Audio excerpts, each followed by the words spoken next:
Assalamualaikum warahmatullahi wabarakatuh.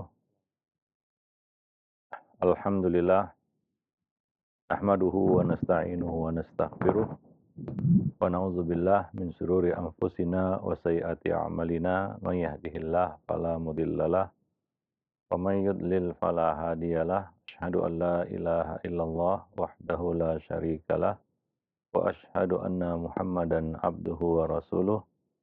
Ya ayyuhalladzina amanu ittaqullaha haqqa tuqatih wa la tamutunna illa wa antum muslimun. Amma ba'du fa inna ahsanal kalami kalamullah wa khairal hadi hadi Rasulillah sallallahu alaihi wasallam wa syarrul umur muhdatsatuha wa kulla muhdatsatin bid'ah wa kulla bid'atin dhalalah wa kulla dhalalatin finnar. Para pemerhati roja kaum muslimin dan muslimat yang dimuliakan Allah, alhamdulillah segala puji hanyalah milik Allah Rabb semesta alam. Salawat dan salam atas Nabi kita Muhammad sallallahu alaihi wasallam, keluarga beliau, sahabat beliau, dan umat beliau sampai hari kemudian. Para pemerhati roja, kaum muslimin dan muslimat, semoga Allah merahmati kita semua. Pada kesempatan pagi yang berbahagia ini kita kembali bertemu dan masih membahas buku Ada Apa Dengan Remaja. Kita sampai pada bab kebutuhan psikologis remaja.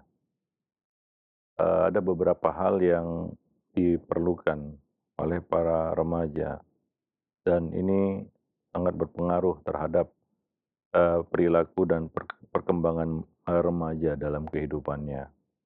Di antaranya adalah pendidikan agama, ya terutama akidah dan akhlak. Akidah dan akhlak. Kemudian ketenangan, kedamaian dan kestabilan jiwa. Ini juga diperlukan oleh para remaja, yaitu mereka perlu ketenangan dan kedamaian, ya serta kestabilan jiwa mereka, hati mereka. Karena remaja terkenal labilnya ya, maka mereka perlu sesuatu yang menstabilkan jiwa mereka. Kemudian kesempatan berekspresi dan mengembangkan potensi diri mereka. Ada kekuatan yang tersimpan pada remaja sebenarnya. Ada potensi yang luar biasa juga, ya terpendam dalam diri mereka.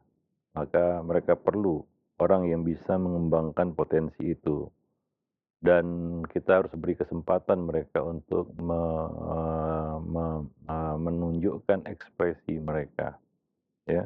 Kemudian mereka juga perlu cinta dan kasih sayang. Ya, mereka juga perlu cinta dan kasih sayang. Termasuk kekeliruan para orang tua adalah sebagian anak disayang waktu kecil. Nah, ketika dia tumbuh remaja, dia dibiarkan, dia diacuhkan. Mungkin karena orang tuanya sekarang sibuk dengan adiknya ya, atau anak yang baru ya, atau bayinya atau bocahnya. Ya memang bocah itu kan menggemaskan ya. Kadang-kadang kita over perhatian sehingga kita melalaikan ataupun mengabaikan perhatian terhadap para remaja. Perlu ayah bunda sekalian ketahui bahwa remaja juga membutuhkan cinta dan kasih sayang. Dan tentunya berbeda ya bentuk cinta dan kasih sayang yang kita berikan kepada seorang bocah yang mungkin ya kita pandang dia sebagai suatu mainan bagi kita ya, hiburan ya. Tidak dengan remaja ya. Cinta dan kasih sayang yang kita berikan memang harus keluar dari hati kita ya. Karena dia sudah bisa merasakan itu dan bisa membedakan mana cinta yang beneran, yang tulus, dan mana yang pura-pura. Karena dia sudah remaja. Beda dengan anak-anak nggak ngerti juga, nggak ngerti kadang-kadang ya. Ya karena ya cenderung orang tua memperlakukan anak atau bocah ya, itu seperti mainan begitu ya. Menggemaskan, lucu ya. Maka kita pun sayang, cinta kepada bocah. Gitu. Tapi kepada remaja kadang-kadang sudah muncul perilaku-perilaku yang membuat orang tua itu jengkel, ya orang tua itu sebel, orang tua itu marah, ya, dan ya seperti itu. Sehingga untuk mencurahkan cinta dan kasih sayang menjadi berkurang. Padahal ya mungkin dia buat kita jengkel karena kita kurang memberikan cinta dan kasih sayang kepadanya. Maka semakin tidak kita berikan cinta dan kasih sayang ini kepada mereka, semakin menjengkelkan nantinya, ya. Dan ya semacam protes kepada orang tuanya bahwa saya ditelantarkan, saya tidak dipedulikan lagi. Karena orang tuanya sekarang sudah fokus dengan mainan barunya, yaitu anak yang lebih ya kecil ya, dengan bocahnya ya. Nah demikian. Kemudian remaja perlu juga pujian, motivasi dan apresiasi, penghargaan yang tinggi. Ya kadang-kadang ini yang luput dari perhatian orang tua. Remaja berusaha untuk menunjukkan prestasinya, tapi kadang-kadang orang tua merasa kurang berkenan ya, ya merasa kurang berkenan. Apalagi orang tua yang suka membandingkan anaknya dengan anak orang lain. Ini biasanya pelit memberikan apresiasi. Ya, apresiasi aja tidak dia berikan apalagi pujian ya, boro-boro memuji mereka. Mengapresiasi aja tidak. Nah, padahal remaja itu perlu ya pujian dan motivasi serta apresiasi dari orang-orang dekatnya, terutama orang tua di sini ya. Ya untuk supaya dia lebih bersemangat ya, punya motivasi yang tinggi untuk meraih cita-cita. Karena remaja itu sudah on the track ya istilahnya ya. Kalau istilah sekarang OTW dia menuju cita-citanya. Ya, kalau orang tua ya tidak membackup-nya atau tidak menjadi sandaran bagi para remaja, mungkin dia merasa berjuang sendirian ya. Dia tidak diperhatikan oleh orang tuanya untuk meraih cita-citanya. Ya, nah kalau bocah kan ditanya cita-cita ya jawabannya asal aja. Ya kadang-kadang nggak relevan juga, namanya juga bocah. Ditanya cita-cita ya mereka belum ngerti. Tapi kalau remaja, mungkin mereka sudah merencanakan jalurnya ya untuk meraih cita-citanya. Nah disinilah peran orang tua yang sangat penting ya untuk memberikan motivasi ya kepada anak-anak remajanya, dukungan ya, nah support yang mungkin, maksimal ya kepada mereka untuk meraih cita-cita. Karena mereka sekarang on the track atau OTW istilahnya untuk menuju cita-citanya, ya. Jangan dibiarkan sehingga mereka merasa berjalan sendirian. Ya, banyak para orang tua yang ketika anaknya sudah beranjak remaja, ya sudah, dia sudah bisa sendiri semua kok, sudah diajarkan mandiri ya. Iya, memang ya salah satu pelajaran pendidikan yang kita berikan adalah kita ajarkan dia untuk mandiri, tapi nggak bisa dilepas begitu saja. Ya, itu yang dilakukan Nabi ya, misalnya kepada, Usama bin Zaid, beliau mempercayakan jabatan panglima kepada Zaid, tapi beliau menyertakan juga kita katakan sahabat-sahabat yang senior ya, Usama bin Zaid ya maksudnya, ya, untuk menyertai Usama dalam tugasnya itu. Jadi ya tidak dibiarkan sendirian. Wah karena dia sudah gede, enggak. Ya mereka memang gede badannya, tapi mereka masih perlu banyak bimbingan, karena mereka belum punya pengalaman. Maka mereka perlu orang yang punya pengalaman, dan orang itu adalah orang tuanya, pendidiknya, gurunya. Nah, demikian, ya. Nah, maka jangan pelit ya memberikan pujian kepada remaja, ya, dan juga jangan pelit ya untuk memberikan apresiasi.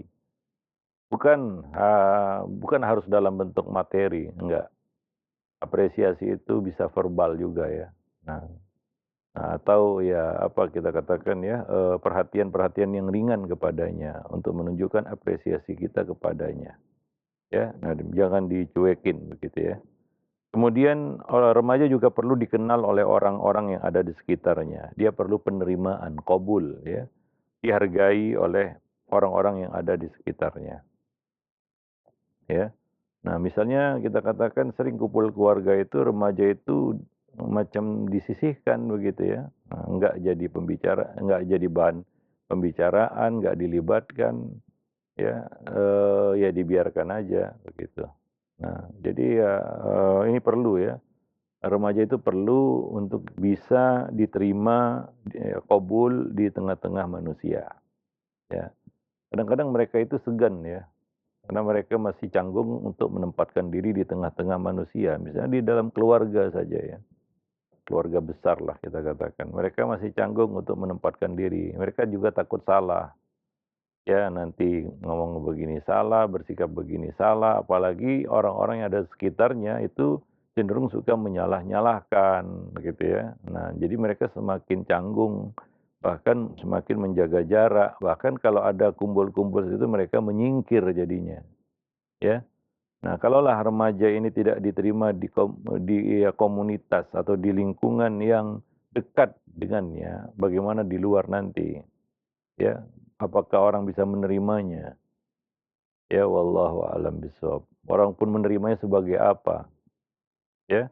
Jadi pertama ya tentunya mereka harus diterima di lingkungan yang dekat dengan mereka dulu, ya, keluarga, karib kerabat, dan lingkungan sekitar. Nah, itu mereka perlu. Kita aja ya, yang sudah dewasa gini, kalau misalnya ada satu, perkumpulan lah atau komunitas kita merasa tidak diterima, kita pun nggak nyaman, dan kita pun akan menyingkir kan begitu. Dan, orang tua ya selaku lingkungan terdekat kepada anak dan demikian juga keluarga yang ada di dekatnya itu harus ya, memperhatikan hal ini, ya, penerimaan ini di tengah-tengah keluarga. Itu dulu yang pertama, kemudian di tengah-tengah masyarakat sekitarnya, ya. Nah, di sekolahnya bagaimana, ya. Nah, demikian. Maka dari itu, memang anak korban bully itu efek psikologisnya sangat besar, ya. Yang dirasa oleh seorang anak yang menjadi korban bully adalah dia merasa tidak diterima di lingkungannya, misalnya di sekolah ya, gitu kan. Dan itu sangat berdampak besar ya kepada, ya, dirinya ya, di kejiwaannya. Ya, anak seperti ini cenderung akan merasa kerdil gitu ya, sehingga, ya apa yang ada pada dirinya tidak, potensi yang ada pada dirinya tidak nampak, bahkan cenderung menjadi penyakit jiwa jadinya, ya. Anak ini akan menjadi anak yang minder, nggak percaya diri, ya, dan ya cenderung, menjadi anak yang pasif, ya, dan efek-efek psikologis lainnya karena ya masalah penerimaan di lingkungannya. Maka sekolah harus memastikan itu, anak itu bisa diterima di lingkungan pendidikan, itu sekolah. Ya, maka kita menyerukan supaya menghentikan semua praktik bullying di sekolah. Yang lebih parah lagi kalau bullying itu berasal dari pendidiknya, dari orang tuanya, dari keluarganya. Ada juga seperti itu ya. Anak remaja apalagi dibully di lingkungan keluarganya sendiri. Ya, lebih parah lagi kadang-kadang ya di lingkungan, karib kerabatnya, pendidiknya, yaitu orang tuanya. Mungkin karena kekurangan yang ada pada anak ini atau ya anak ini di-underestimate oleh orang tuanya karena tidak seperti yang diharapkan ya, karena ekspektasi orang tua terhadap anak kadang-kadang terlalu tinggi kan begitu ya. Sehingga, udahlah anak ini dibully aja begitu. Nah, ya ini sikap yang sangat tidak bijaksana, ya. Nah, demikian. Kemudian juga dia harus diterima di lingkungan pendidikannya, ya, di lingkungan pendidikannya. Sehingga dia merasa nyaman untuk menuntut ilmu, ya, untuk ya kita katakan mendidiknya, mendapatkan pendidikan ya di lembaga pendidikan tersebut, di sekolah. Nah, kemudian ya, remaja juga sebenarnya perlu kebebasan dan rasa merdeka. Kebebasan di sini jangan disalahartikan itu bebas tanpa batas, enggak. Ya, karena remaja enggak seperti bocah lagi. Ya, dia, sedang membangun dunianya sendiri. Dan ini perlu kebebasan ya, ya rasa merdeka begitu ya. Tidak terus-menerus dikekang oleh orang orang tua. Ya, maka Nabi juga memerintahkan kepada kita, ya kalau dia sudah 10 tahun ke atas, pisahkan ya tempat tidurnya, ya. Kalau bisa pisahkan kamarnya, ya. Jadi dia punya kamar yang privasi, ya, karena dia berlatih untuk belajar, ya kita katakan menjalani kehidupan sendiri. Ini yang dimaksud dengan rasa merdeka, kebebasan di sini. Ya nggak mungkin kan dia terus, ya apa namanya, dikekang ya oleh, orang tuanya. Ya dan sampai kapan ya juga kita bisa mengekang anak-anak kita. Nah, tapi ya kita harus melatihnya. Maka perlu untuk menanamkan muraqabah kepada anak. Ya karena kita sadar tidak selamanya anak ini akan bersama kita. Nempel terus sama kita seperti perangko. Ada kalanya kita pasrahkan mereka kepada Allah Subhanahu wa taala. Tapi bukan, ya apa namanya, dilepas begitu saja. Ya maka perlu kita menanamkan rasa muraqabah, itu ihsan, an ta'budallaha ka'annaka tarah, fa in lam takun tarahu fa innahu yarak, pada anak. Itu harus sejak dini ditanamkan. Karena dia nanti akan sendiri, ya kelak nanti satu waktu dia akan sendiri. Ya apalagi anak laki-laki ya. Anak laki-laki itu lebih lagi ya. Ya kelak dia akan sendiri nanti. Maka coba latih kebebasan dan rasa merdekanya dengan, jalan yang benar ya. Ya pada, makna yang benar, in the good way istilahnya. Maksudnya dengan pemahaman yang benar kebebasannya itu.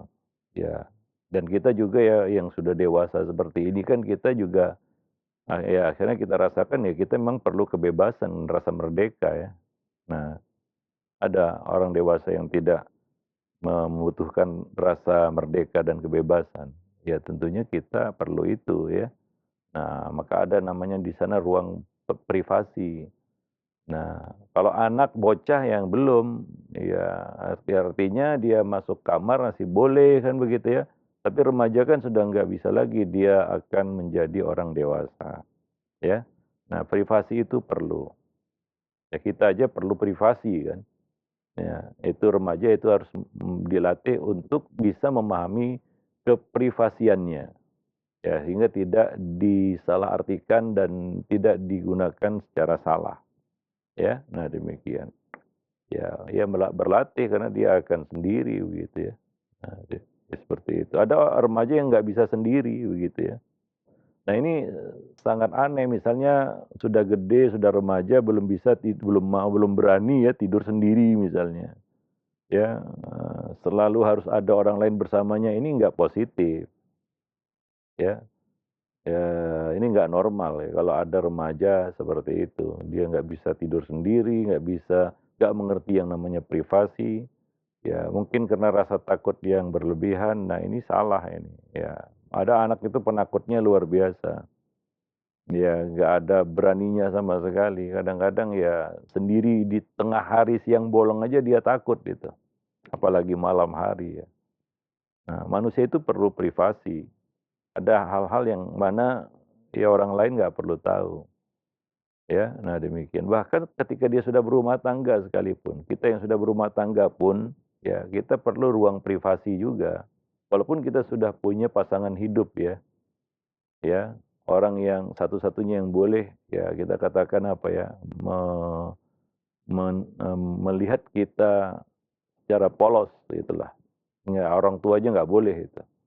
Ya yang boleh cuma pasangan hidup aja. Nah, itu pun kita perlu privasi ya. Ya, kita sudah punya istri, sudah punya suami, kadang-kadang ya kita juga perlu privasi. Nah, demikian. Jadi perlu ya kita berikan itu kepada mereka dan kita latih untuk mengerti apa itu kebebasan dan rasa merdeka. Kemudian anak juga perlu bersosialisasi dalam kehidupan dan, mengerti arti pergaulan, persahabatan, yaitu kesetiakawanan, loyalitas, ya. Nah ini akan menanamkan, sifat amanah pada dirinya kan begitu ya. Nah, loyalitas, kesetiakawanan. Nah ini yang menjadi ya kita katakan apa ya, tonggak di dalam pergaulan ya, persahabatan. Ya, kita harapkan dengan ini, ya dia bisa bergaul. Karena ada anak yang susah bergaul, nggak ngerti bergaul. Ya, anak itu nggak dengan tidak bisa serta-merta ujuk-ujuk, ya dia menjadi orang yang bisa bergaul ya, atau pintar bergaul, enggak semua. Ada anak yang nggak ngerti karena memang tidak dilatih, bahkan ditakut-takuti sama orang tuanya, atau orang tuanya terlalu overprotective gitu ya. Tidak mengajari, ya tapi ya sangat, apa ya, sangat protektif terhadap anaknya. Sehingga anak ini nggak bisa bergaul memang. Ya, lalu sampai kapan itu? Pak, nanti sampai dewasa dia seperti itu, nggak bisa bergaul. Ya, nah dia perlu itu, karena kita ini dikatakan makhluk sosial ya, kita perlu bersosialisasi di dalam kehidupan. Maka itu perlu satu yang namanya kesetiakawanan, ya. Nah, maka ini perlu anak itu perlu dicari pergaulannya. Dan yang kedua, anak itu perlu diajari bergaul. Ya, ada anak-anak yang memang pintar bergaul karena memang diarahkan oleh orang tuanya. Sama teman begini, menghadapi yang lebih tua begini, yang menghadapi yang sebaya begini, menghadapi yang lebih muda begini. Ya, nggak semua orang cakap ya atau bisa apa namanya, berlakon seperti itu dalam kehidupan. Kadang-kadang nggak ngerti dia siapa yang ada di depannya. Ya nggak hormat sama orang tua, kan begitu ya. Nah, nggak sayang kepada yang lebih muda, ya. Nah, demikian.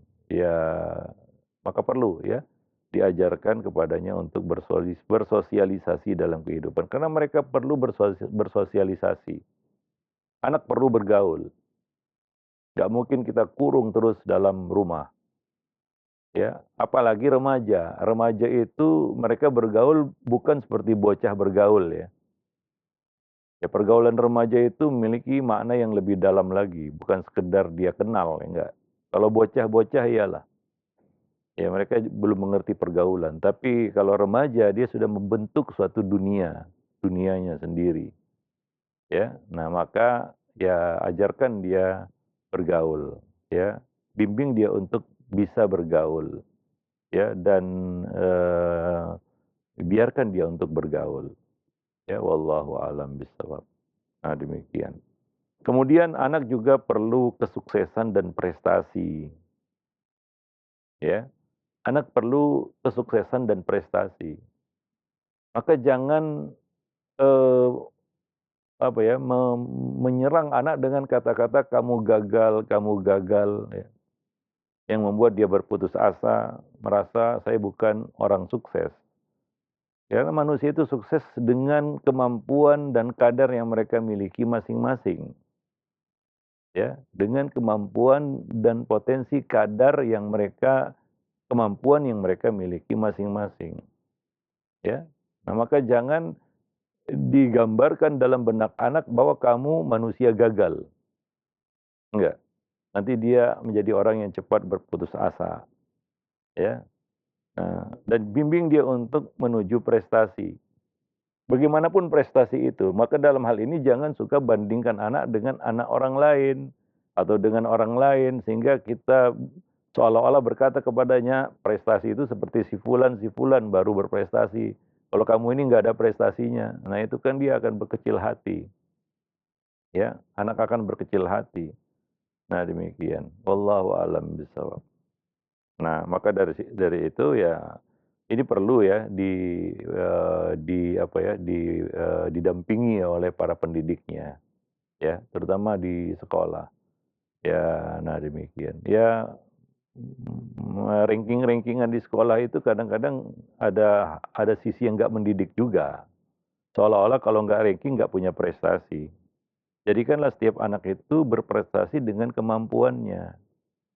Maka kayaknya sekolah juga harus, apa ya, mengarah kepada, pendidikan yang berbasis bakat gitu ya. Bukan lagi seperti klasikal, kelas-kelas yang ujung-ujungnya anak itu diadu untuk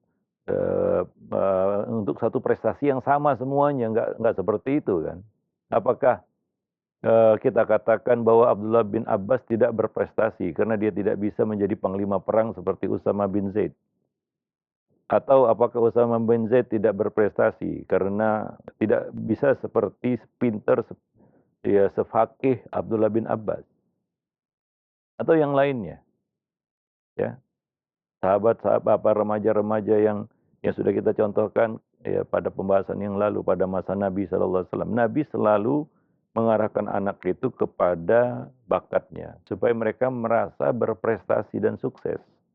Dengan tingkat kesuksesan apapun yang mereka capai, mereka merasa, wah, saya ini adalah orang yang sukses, ya. Nah, itu lebih mudah untuk mengatrol, ya, menaikkan, ya, kita katakan tingkat kesuksesannya. Tapi kalau orang yang sudah merasa gagal, ya cenderung patah dan nggak punya motivasi lagi biasanya, ya. Nah, demikian. Dan dia merasa kerdil, jadi manusia yang nggak ada guna, kan begitu, ya. Nah, akhirnya ya dia pun menjadi, ya, kita katakan korban, ya, kita katakan, ya, korban kegagalan gitu, ya. Dalam pandangan orang lain begitu. Wallahu a'lam bishawab. Kemudian yang terakhir adalah anak itu butuh pengarahan dan bimbingan terus menerus yang kontinu, ya, yang berkesinambungan. Pengarahan dan bimbingan yang berkesinambungan, ya. Nah, demikian. Terus menerus artinya ya kita terus memantaunya, perkembangannya bagaimana, ya. Nah, dan juga bimbingan.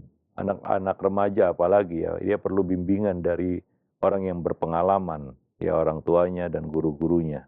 Ya, jadi manusia itu senang dibimbing sebenarnya, ya. Ya, kadang-kadang kalau kita biarkan dia bingung, ya. Tapi kalau dibimbing dia menjadi terarah gitu, oh begini nih, ini yang harus saya lakukan. Nah, dia juga akan mengerti dia perlu dari kita apa, dan kita bisa membantunya. Ya, hingga terjadilah komunikasi dua arah antara anak remaja dan orang tua. Ya, nah demikian. Nah, tapi kalau dibiarkan begitu saja, ya tidak diarahkan, tidak diberikan bimbingan, ya dia juga bingung, ya.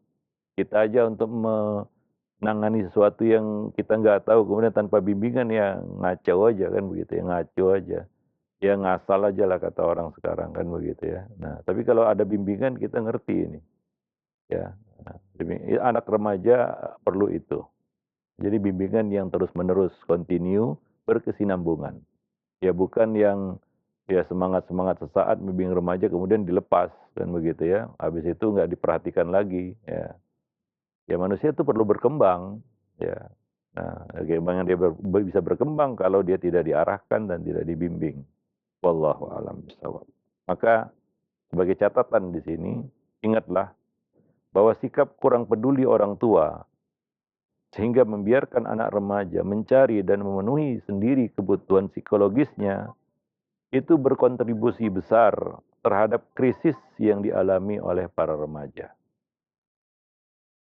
Sekali lagi kita ulangi, yaitu bahwa sikap kurang peduli orang tua yang hingga membiarkan anak remaja mereka mencari dan memenuhi sendiri kebutuhan psikologis yang sudah kita sebutkan, ya, dalam dua pertemuan, ya, poin-poinnya, itu berkontribusi besar terhadap krisis yang dialami oleh mereka, oleh para remaja ini. Wallahu a'lam bishawab. Nah, demikian. Kemudian agar kita terhindar dari konflik dengan remaja. Ini sering terjadi, ya. Orang tua berkonflik dengan remajanya sendiri hingga bisa berujung kepada pertengkaran biasanya atau diam-diaman gitu, ya, atau ya masing-masing ya sibuk dengan kesibukannya sendiri gitu, ya. Ini konflik, ya, dengan remaja. Banyak orang tua yang apa namanya kita katakan yang terjebak konflik dengan anak remajanya sendiri.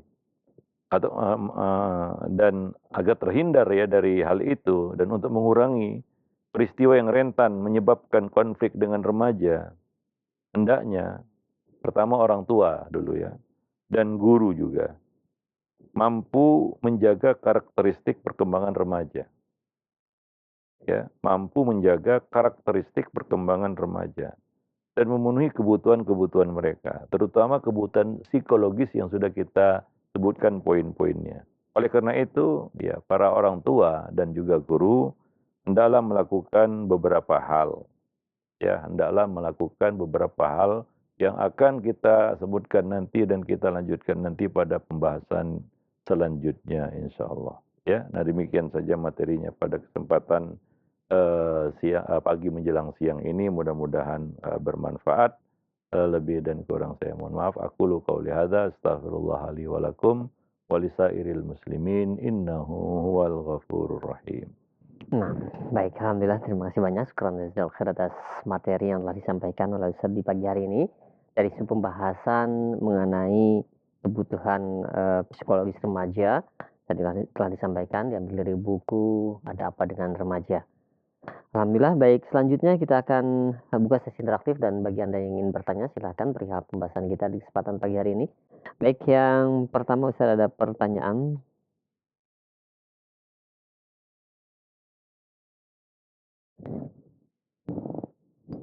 Assalamualaikum warahmatullahi wabarakatuh. Ya Ustadz, kami sudah sekian belas tahun masih tinggal di kontrakan dan memiliki 3 anak.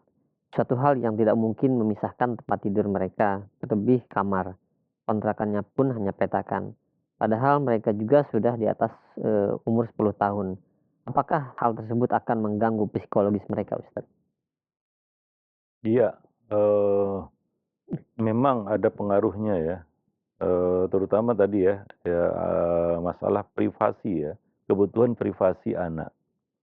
Nah, seperti yang kita rasakan sendiri ya, kita kalau nggak mengenal privasi, kita juga nggak memahami privasi orang, biasanya seperti itu ya. Nah, timbal baliknya seperti itu. Kalau kita tidak memahami privasi ini ya, kita kadang-kadang juga akhirnya nggak bisa memahami privasi orang gitu ya. Nah ini yang mengganggu ya di dalam pergaulan, sebagian orang nggak kenal area privasi begitu ya. Nah, dia seradak seruduk saja kan begitu ya. Nah karena dari kecil dia nggak mengenal privasi itu. Makanya kita sebutkan tadi di antara kebutuhan psikologis remaja ya, anak ketika dia sudah masuk remaja adalah kebebasan dan rasa merdeka. Ya, kebebasan dan rasa merdeka. Dia ada ruang yang mana orang lain nggak boleh masuk ke situ. Nah, nah jadi timbal baliknya adalah dia memahami bahwa orang lain juga perlu ruang itu kan begitu ya, perlu ruang privasi yang harus kita jaga juga dan kita nggak boleh masuk ke situ. Nah orang yang nggak mengerti ini biasanya belasak belusuk aja ya, ya ruang privasi orang ya dia tabrak saja begitu ya karena dia nggak ngerti itu. Ya, nah ini ya kita katakan pengaruh buruknya. Sebagian orang kita lihat dalam pergaulan seperti itu, kayaknya dia nggak ngerti area privasi begitu ya. Karena dia memang nggak mendapatkan itu dari kecil. Gitu. Kalau anak kecil, bocah ya memang belum perlu itu ya. Nah, maka Nabi juga mengatakan ya belum perlu dipisahkan. Tapi ketika 10 tahun ke atas, Nabi mengatakan wafarikum fil madaji. Dan pisahkanlah mereka di dalam ya tempat tidur mereka. Ya, ya yang paling ideal adalah mereka punya kamar yang privasi kan begitu ya. Nah, supaya mereka mengerti bahwa manusia itu perlu area privasi. Ya, kita rasakan hari sekarang ya ketika kita dewasa ya, bahwa kita perlu area privasi yang mana orang lain jangan masuk ke situ kan begitu. Nah, dan itu hingga dalam pergaulan juga kita mengerti area privasi orang. Ya kita nggak ada orang itu penyakit kepoan gitu ya.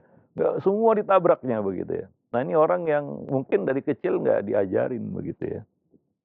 Ya, maka pengaruh buruknya adalah ada orang itu ya setelah dia dewasa ya mau tahu urusan orang lain. Ya, dan selalu mengorek-ngorek area privasi orang lain. Nah, ini kan buruk ya sebenarnya. Dalam pergaulan ini sangat mengganggu sebenarnya. Ya, orang yang nggak ngerti privasi seperti ini. Ya, ya kita juga kalau kita berteman ataupun bergaul dengan orang seperti ini, kita juga akhirnya menjaga jarak dan mungkin kita akan menyingkir dari sisinya begitu ya. Ngeri juga kan orang bergaul dengan orang yang nggak ngerti area privasi begitu. Ya, wallahu a'lam bishawab. Nah, jadi kita juga dilatih untuk menjaga rahasia diri dan rahasia orang lain. Orang yang nggak biasa menjaga rahasia dirinya, dia juga nggak terbiasa menjaga rahasia orang lain. Maka itu hikmah yang besar dari perintah Nabi untuk memisahkan ya anak ketika di usia remaja, masuk usia remaja 10 tahun ke atas.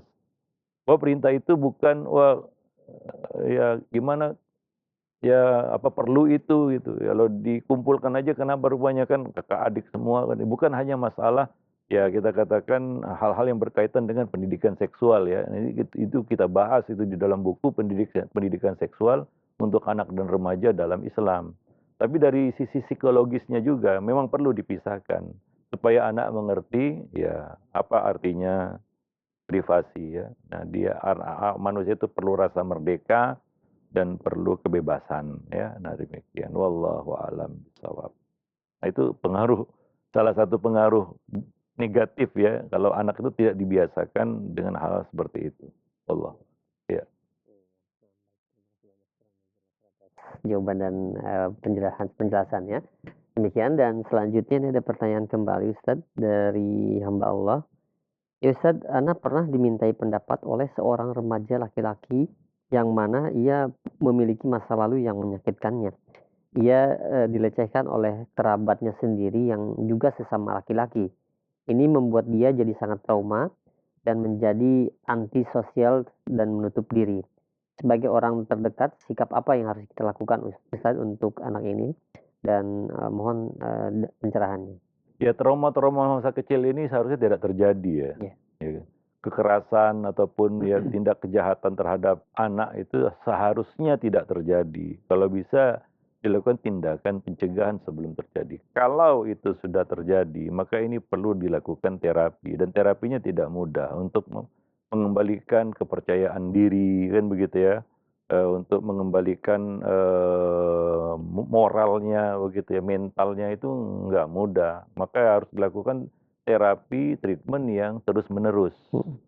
Sehingga trauma itu bisa hilang. Walaupun susah itu ya, menghilangkan trauma masa kecil itu susah. Dan buruknya itu satu yang tersimpan nantinya dalam memorinya. Ya. Maka anak-anak kalau sudah pernah mengalami trauma masa kecil seperti ini ya, childhood sindrom seperti ini ya, sindrom trauma masa kecil ini, itu memang harus terus ditempel atau dipantau perkembangannya ya. Nah, demikian hingga betul-betul bisa pulih walaupun mungkin tidak 100% ya, tapi dia bisa sejenak ataupun ya kita harapkan seterusnya meninggalkan trauma itu ya. Nah, melupakan trauma itu ya. Wallahu a'lam bishawab. Nah, demikian. Maka ya anak-anak yang sudah seperti ini jangan terlalu sering dibiarkan lama sendirian gitu. Ya. Nah, karena dia perlu sandaran kalau anak-anak seperti itu. Ya, anak-anak yang sudah mengalami trauma masa kecil seperti ini, pernah mengalami pelecehan, kekerasan, kejahatan dan lain sebagainya, ini biasanya mereka perlu sandaran ya. Maka orang tua atau guru, para pendidiknya harus siap menjadi sandarannya. Ya, nah mendengarkan ya apa namanya kita katakan keluhannya ya, jangan ya kita justru mematahkannya. Ya sehingga ya dia merasa tidak ada tempat untuk menyandar gitu ya. Ya anak-anak seperti ini ya, itu perlu sandaran. Ya, dan kita orang tua ataupun guru ya, pendidiknya ya harus siap menjadi sandarannya begitu ya. Wallahu a'lam bishawab. Nah, Ya, dan itu nggak bisa ya, sembuh dalam waktu yang cepat gitu ya. Nah, demikian. Allah. Ya. iya. Nah, baik, terima kasih banyak sekarang atas jawaban dan nasihat Ustadz. Selanjutnya ada pertanyaan kembali dari Ibu Santi yang berada di Jakarta. Ya, Ustadz, nasihat yang terbaik apa ya yang ditujukan kepada anak yang sedang kuliah yang saat ini dia diterima kuliah di luar negeri, Ustadz, di perguruan tinggi di luar negeri. Tapi tidak sebutkan ini perguruan tinggi negeri di luar negerinya itu negeri Islam atau negeri selain Islam. Mohon nasihatnya, barakallahu fiik. Ya, ya salah satu landasan yang harus dibangun oleh para orang tua kepada anak-anak mereka adalah ya membangun ketahanan belajar anak-anak itu. Ya, ketahanan belajar itu perlu dibangun. Ya, banyak anak-anak sekarang justru ya nggak punya ketahanan untuk belajar. Kadang-kadang mau tapi nggak tahan.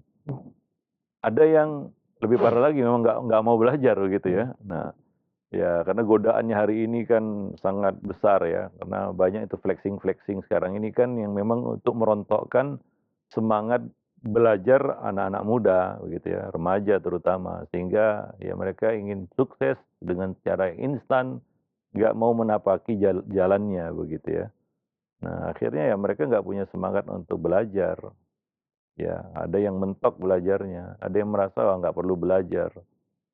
Ya, nah demikian. Sehingga ya kita katakan apa ya, potensi yang ada pada mereka itu tersia-siakan sebenarnya, ya. Ya mungkin mereka, eee apa ya kita katakan, merasa sukses ya dengan hidup tanpa belajar begitu ya.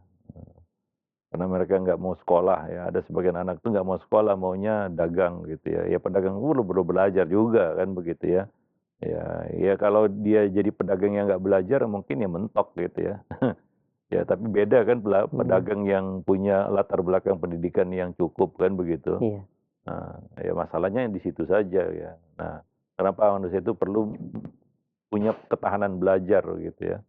Karena dengan belajarlah kita bisa berkembang. Kalau nggak belajar kita nggak bisa berkembang. Maka belajar itu adalah pekerjaan yang nggak ada tamatnya. Ya walaupun di sini belajar bukan hanya di bangku sekolah ya, pendidikan formal bukan. Manusia itu perlu belajar sampai mati gitu. Itu prinsipnya, ya.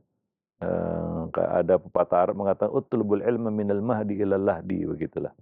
Dituntutlah ilmu, belajarlah kamu dari buayan sampai ke liang lahat, kan begitu. Nah, jadi ketahanan belajar ini yang perlu dibangun oleh orang tua, ya. Nah, demikian. Kalau ada anak yang memang punya semangat untuk terus berkembang, dia mau belajar dan belajar. Dan itu memang dibangun dari kecil. Ada anak yang melempem, udah nggak mau belajar gitu ya, nggak mau belajar, maunya santai, maunya sukses, ya tanpa belajar gitu ya.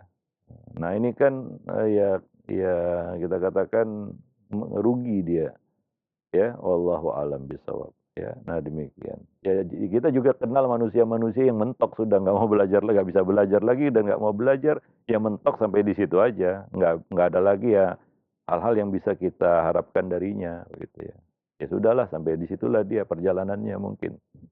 Ya, tapi yang mau belajar dia akan bisa terus berkembang. Ada hal-hal mungkin yang baru yang apa namanya, yang berbeda yang akan dia munculkan di setiap fase kehidupannya.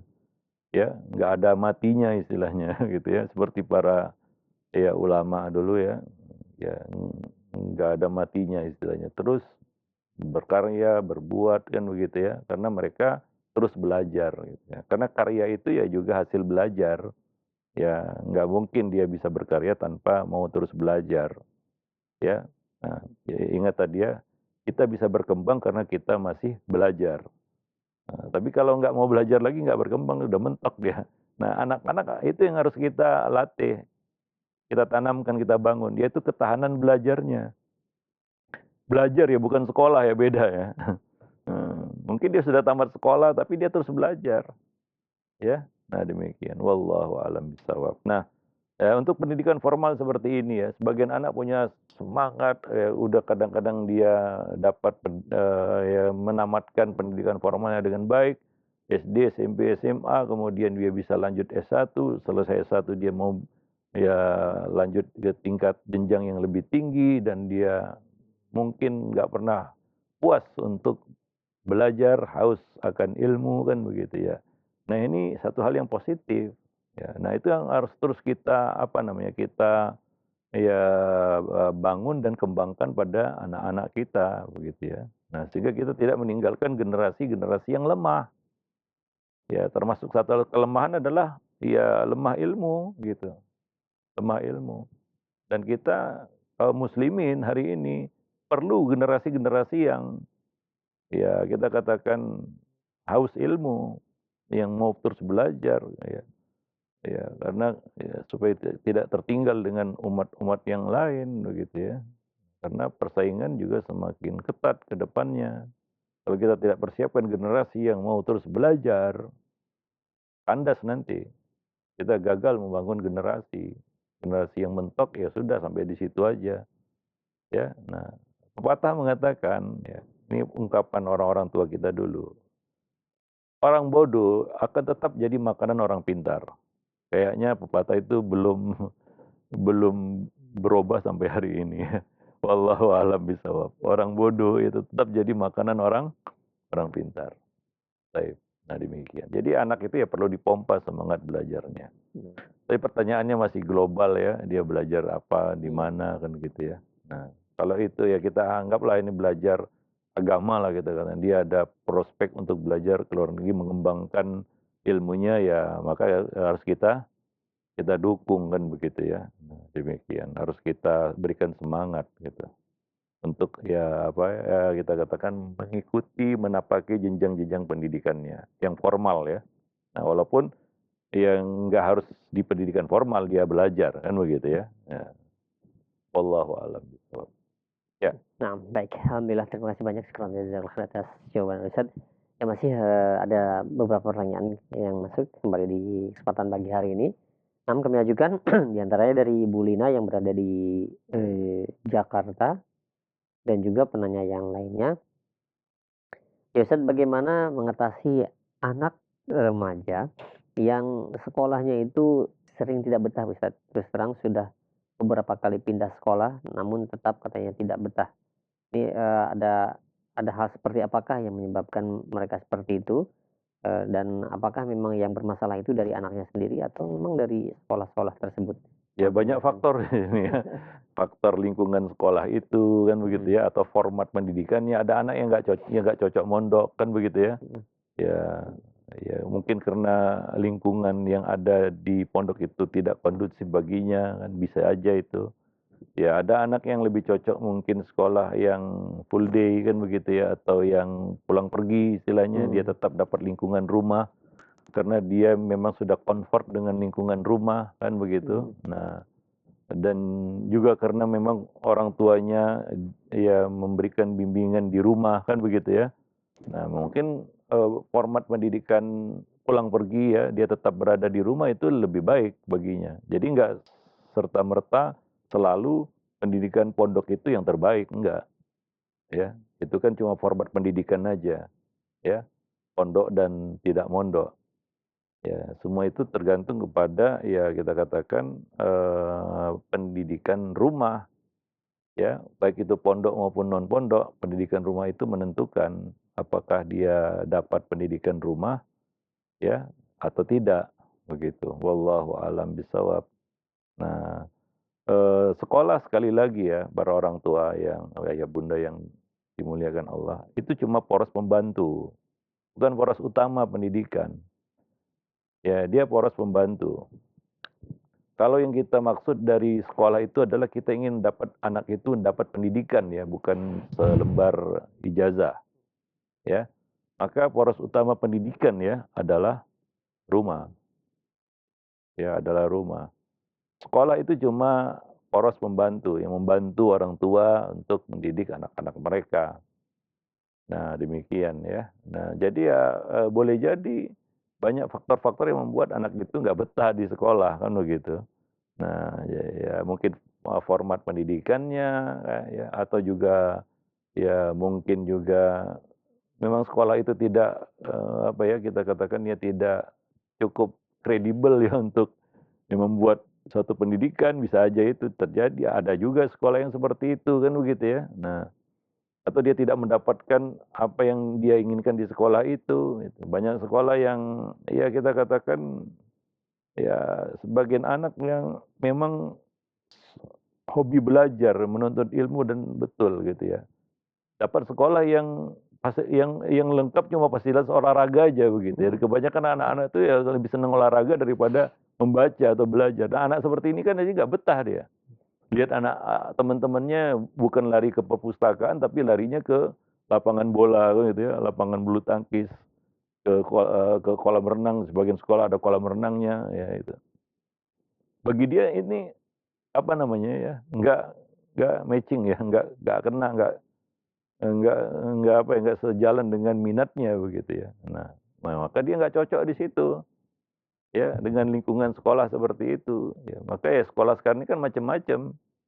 ya. Bentuknya juga kan, formatnya juga, dan apa yang menjadi prioritas sekolah itu juga berbeda-beda sekarang ini, ya. Nah demikian, wallahu a'lam bishawab. Ya jadi coba perhatikan faktor-faktor itu semua.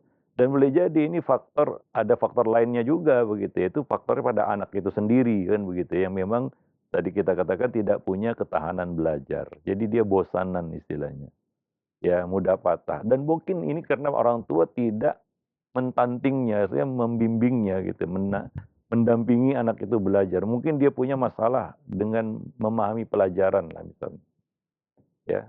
Maka anak ini ya tentunya perlu orang yang bisa membimbingnya. Kadang-kadang guru nggak bisa diandalkan, ya. Nah demikian, maka orang tua perlu ya untuk ya mendampingi mereka, ya. Mungkin ada, sebagian anak karena satu 2 mata pelajaran yang tidak dia sukai, akhirnya dia tidak suka sekolah, kan gitu ya.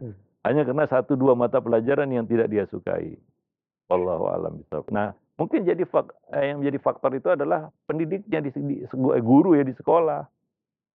Ya boleh jadi, ya. Sebagian sekolah itu ya memang tidak punya pendidik yang ya kita katakan mumpuni gitu ya. Ya sebagai guru dan pendidik, ya. Nah demikian, dan cenderung guru-guru yang suka mengeksekusi anak gitu ya. Wallahu a'lam bishawab ya. Ada juga sekolah seperti itu ya, mungkin SDM-nya rendah gitu ya. Nah, kebetulan anak kita terdampar di situ pula begitu ya, di sekolah yang SDM gurunya lemah begitu ya. Ya wajar kalau berantakan semuanya jadinya. Jadi lihatlah faktor-faktor itu semua begitu ya. Nah, ya kadang-kadang sebagian orang tua harus ya memindahkan anaknya dari sekolah ke sekolah untuk mencari format yang tepat untuk anaknya atau mencari lingkungan yang tepat untuk anaknya. Kayaknya dia cocok di sini nih begitu ya. Nah, demikian. Ya, semua itu ya tentunya perlu ya kita katakan ya pengorbanan dari para orang tua kan begitu ya, untuk mau ya kita katakan mengikuti perkembangan pendidikan anak-anak mereka. Wallahu a'lam bishawab. Baik. Nah, mungkin itu saja pertemuan Oh kita ya, pada nam. kesempatan pagi ini, mudah-mudahan bermanfaat. Nanti akan kita lanjutkan lagi pada pertemuan yang akan datang insyaallah. Subhanakallah bihamdik, asyhadu an la ilaha illa anta, astaghfiruka wa atubu ilaik. Wassalamualaikum warahmatullahi wabarakatuh.